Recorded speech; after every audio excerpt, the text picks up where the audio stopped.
Hi, and welcome to Dax Chats. In this episode, I'm speaking to an Australian independent alt country performer who brought out her debut album in February of this year, just before the pandemic happened. Recently, she's had some singles called Broken Radios, Medication, and she's just brought out the title track to the album called Bone Digger. Her name is Allison Forbes, and today, Dax Chats to Allison Forbes. And here she is. G'day, Allison. Hello, how are you? I'm doing well. How are you doing? I'm going very well, thank you. Very, very well. Okay, so look, from 2011, you went to the CMAA in 2011 to the College of Knowledge that I like to call it, or what they now call the Academy. What was the experience of that like? And then why did it take so long from 2011 to 2020 to get to Here's the Album? The experience for me was incredible. I met some amazing friends, amazing musicians. It was just brilliant. It was kind of a make or break point for me, and I'm sure for a lot of other people that go to the CMAA Academy, it's that moment where you go, okay, if I'm going to make a go of this, then I have to be really serious. So as far as it becoming that long between being at the Academy and making a full-length album, look, finances are really difficult. You know, a financial decision like that is pretty intense, and you've really got to be prepared for that, I think. Also because I knew the songs had to be perfect, and I wouldn't rush into something or release something that had filler songs on it or anything like that just for the sake of having a full-length record out. So I took my time and I made sure the songs were right, and I kept writing and kept writing and kept writing, and I guess it was just the right time to do it, and it all worked out. And you know, I actually met Shane Nicholson, who produced the album, at the Academy. So we've obviously worked together on both of my EPs as well as the record, and yeah, look, it just worked well. Just a little push from him, you know, let's make a record, and you go, okay, I really need to start thinking about this seriously. So he had a little bit to do with that. I wouldn't tell him that though. He might watch this. He might know now. He knows. Shane's an amazing guy, and he's produced some great stuff. What I think about the album is that, you know, he didn't over stimulate it with too much, and it really accents your vocal and what the story is about on each track. So he's done a marvelous job at putting you at the forefront of each of the songs. Yeah, he really had his job cut out for him, because there's quite a diverse range of songs on the record. And yeah, I think him being such a great songwriter himself and a producer, like, he wears all of the hats, I think, too. So he's just so good at what he does that he has the ability to know that how important the song is, to know how important the delivery of the song is, and you know what parts of the song are important as well. And yeah, he's just a genius. He's done some incredible work for some amazing artists, and I don't think he's at any point going to be slowing down anytime soon, that's for sure. He's a genius. Now let's talk quickly about Broken Radios. Now, I did read some press articles that said that, and it had a nice word in one of the press articles, SHIT word. So apparently you wrote this song as something to say that you need to look more into the music than to what's just being offered by radio. Yeah, that pretty much sums it up. It's not just having a dig at radio stations. It was more metaphoric about, you know, the music that people kind of get fed, they kind of get forced to listen to because of, you know, record labels that want their artists on the radio once every hour, or even, you know, what gets put on your adverts on Facebook or anything like that, what comes on your commercials on television. It wasn't just a dig at radio stations. It was more metaphoric. And like you said, it was because I think that there's a lot of incredible artists out there, and they don't necessarily have the financial backing to be able to get that kind of exposure in mainstream media. And yeah, if anyone can take anything out of the song, just dig a little bit deeper and listen to some independent Australian music that you've never heard before, or ask your friends what independent artists they're listening to, and just dig a bit deeper and don't just sort of sit with what you're given, I guess. The Australian music industry in a whole is mostly independent these days. I mean, there's very few that actually get those, signing contracts. Obviously, the latest ones that we do know of is Andrew Swift and Greta Zilla's they've just signed to ABC. Yep. But generally, that's very few and far between these days. So it does seem to be, yeah. So it looks like the Australian music industry is more of an independent industry than other places in the world. Yeah, definitely. I think because a lot of our audiences they're quite rural as well. So community radio is one of the most incredible things for independent artists, country music artists especially. And we seem to be, I guess, an industry of independent artists that we do tend to do a lot of things ourselves, a lot of things. And a lot of the independent artists are doing a lot of different things themselves as well. We're sort of booking the gigs and getting the bands together and organising the accommodation and, doing kind of everything. So, but we are very supportive of each other too. Especially in a time like this where there's a lot of crisis around the music industry, I think that we have to stick together and stand side by side, and because it's the only way we'll get through it is if us independent artists can help each other out and do what we need to do to make the future as easy for each other and for ourselves as we possibly can. I found during this year it was it was a time to reflect, and musically speaking, it's something that we all should have done, but I think also it brought the country music family together, and there was more collaboration happening between artists because we weren't able to go out and do our gigs, and we weren't able to be on our own journey, and it just made it a lot more easier for people to come together to create together. I personally wrote a song with Cheryl Sanderson that's on her new album that's coming out. It's amazing. I just wrote a song with Glenn Bidmead. So those types of things, pre-COVID wouldn't have normally happened the same way because we were out doing our own thing and supporting our own careers. But since the lockdown and since everything's been shut down, there's been a lot more collaboration around the industry. Yeah, there seems to have been. I think it's because everybody misses that closeness. There's something really super magical about sharing musical moments with people.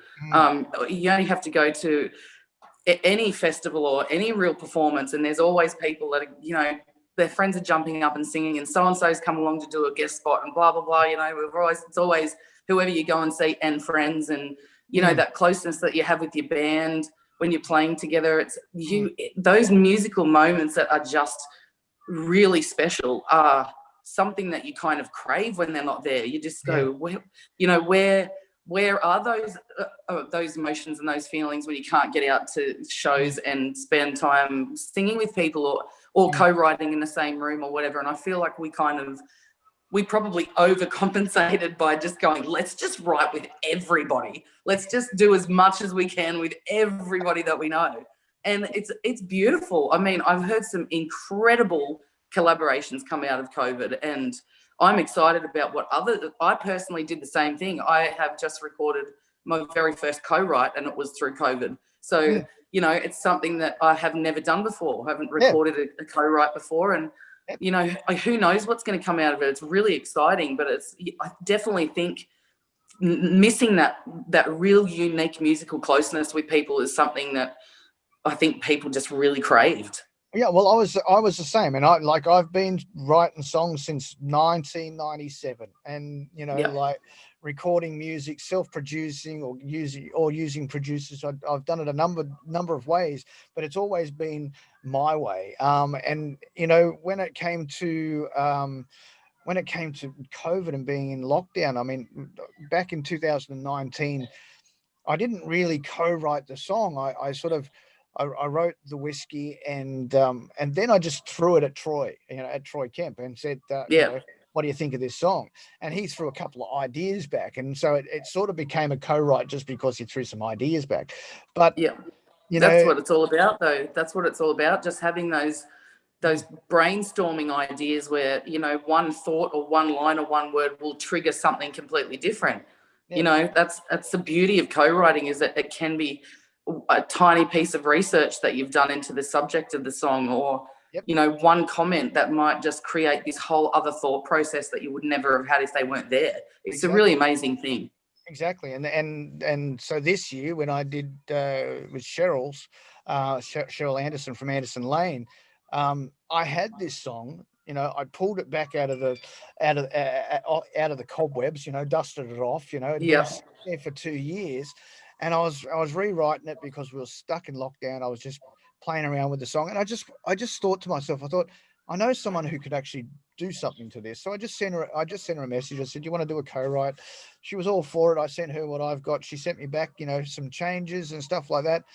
And then because of my location, I went, look, this is a song that needs to get out there. It's yours. No use giving it to me because I'm in China. I can't go out and perform yeah. it. I can't go out and do anything with it. She didn't know what she was going to do with it. She was like, okay. And then she went to record her album, and she took everything down to her producer, which was Shane Nicholson's ex-father-in-law, Bill Chambers.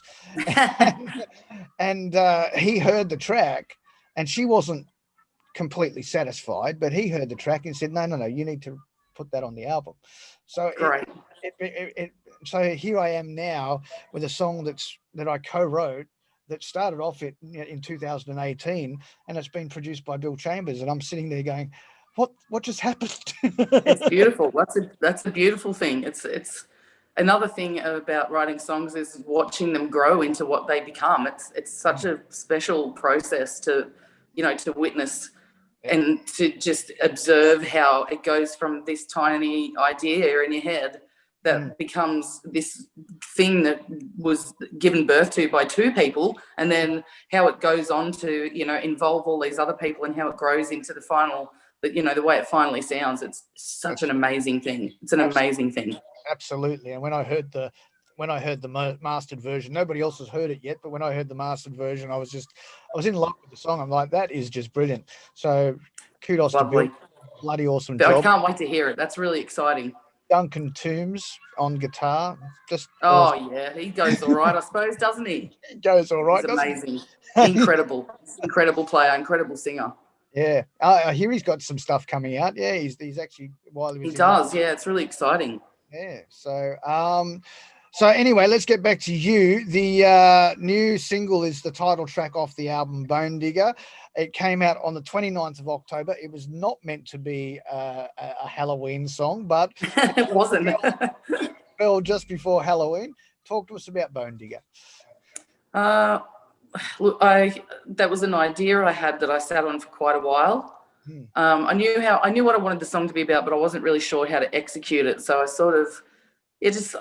sat on it for a bit until it was just right. But the whole purpose of the song is really about it being really difficult to move forward when you're still spending so much time in the past. And it's fine to acknowledge mistakes in the past and things that have happened, but maybe not pay it too much energy, and learn from it, acknowledge it, and then leave it in the past as much as you can, because the more energy you give it, or the more you feed it, the more it sort of sticks around. And to be able to move forward, it's fine to acknowledge it, but you've got to move on. You've got to go forward. And I think that's probably a good thing at this time, especially a Hmm. very important message for people now. Absolutely, absolutely, and it is a great message. We shouldn't be holding on to things of the past, and we need to be looking forward to a brighter future and working towards that future. Absolutely. That's exactly it's the only opportunity, the only thing that we can really do. If we have the opportunity to learn from this, or as you said, reflect, learn about yourself and move forward, we have to, because we can look on 2020 as the worst year ever, or you can look on 2020 and go, we actually got some really good stuff. We've already just talked about some of the amazing things musically that happened through COVID, and look at these families who were working 90 hours a week each, and didn't get to see their children, and they got to stay at home and spend more time with their kids probably than they ever have before. So as horrible as it is, and as the mental health situation is really horrible at the moment, people are really suffering, and financial pressure on people, but if we can take some beautiful things out of COVID and move forward the best way that we know how, everyone is being pretty decent, everyone's being sympathetic, empathetic, and there's lots of people's shoulders there that you can cry on if you need to, and you still need to put one foot in front of the other. Well, for me, I always congratulate all of the artists that have brought out music in such a trying year. It has been really, really hard to navigate what you should do, what you shouldn't do, because Definitely. financial strain. You can't perform live, you can't get out there, you've only got social media to work with. So there was a whole heap of questions. So kudos to everybody, including yourself, that have stuck it out and put music out there. And kudos to me as well, because I looked at, again, as you say, you can't sit back and look at the negative of what happened. It is what it is, and we've got to work our way through it. The That's right. Country Thunder Network, Dax Chats, everything all happened because of COVID. So there was from a bad situation. Yeah, exactly. Look, that's exactly right. And we can look at how negative the last few months have been, but there's going to be so much positivity in front of us as well. And there's been some just amazing things, just beautiful things, and you've seen some incredible stories about people who have survived. And look, I consider myself really lucky. I got a few weeks out of my record before COVID hit.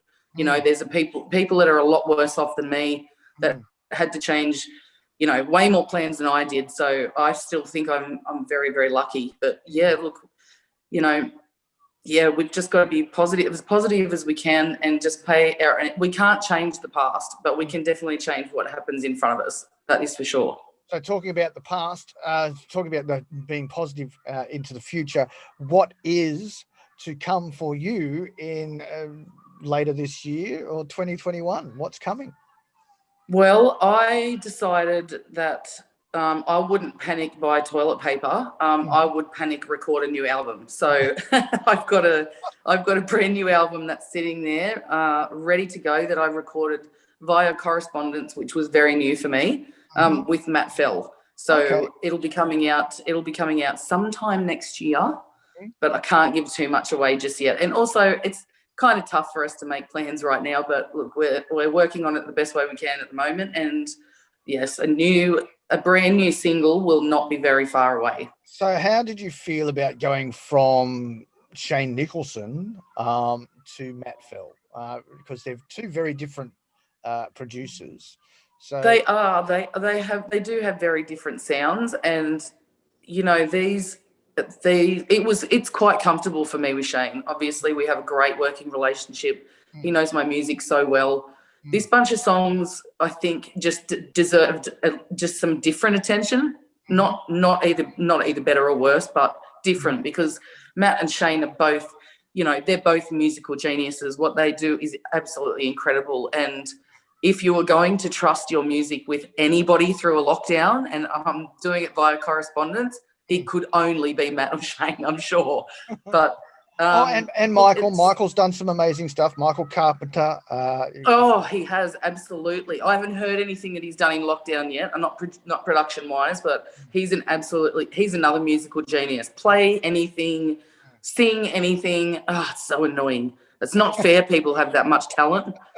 No, look, they're the three producers that I highly rank in Australia: Matt Fell, Michael Carpenter, and Shane Nicholson. They're the three look, that we have so many amazing producers in our country. We have so many. You know, Benji Pocock, Michael Moko. Honestly, we have the best producers in the world. There's no reason anyone should need to go to Nashville, but.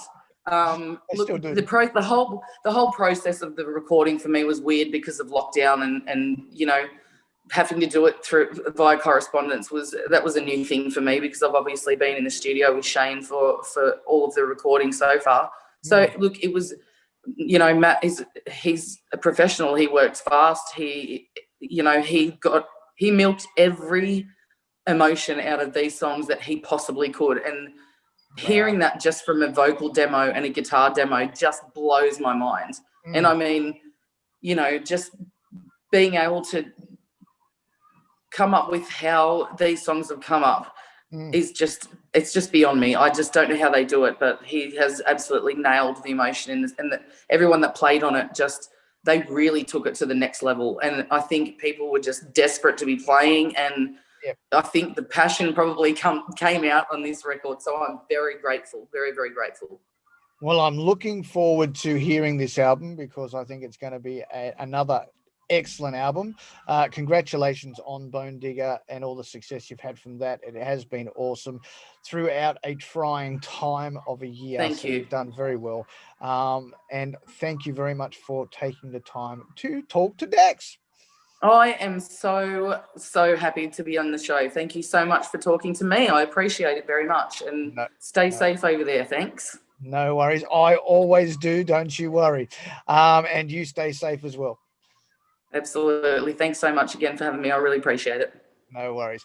All right, ladies and gentlemen, that was Allison Forbes. Her latest album is her debut album. It's called Bone Digger. It's available on all your major streaming platforms: Spotify, Apple Music.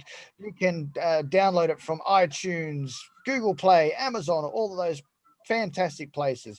The brand new track is, of course, the title track, I should say, from the album. It's called Bone Digger. And what's more, you can request those songs on the Country Thunder Network. Just go to that website right there, countrythundernetwork.com, and you can find the player and you can request the songs straight from the player. What's more, you can vote for them in the Country Thunder 20. The voting form is on the top left of the player. It won't be hard to find it, so vote for them, get them into the charts there.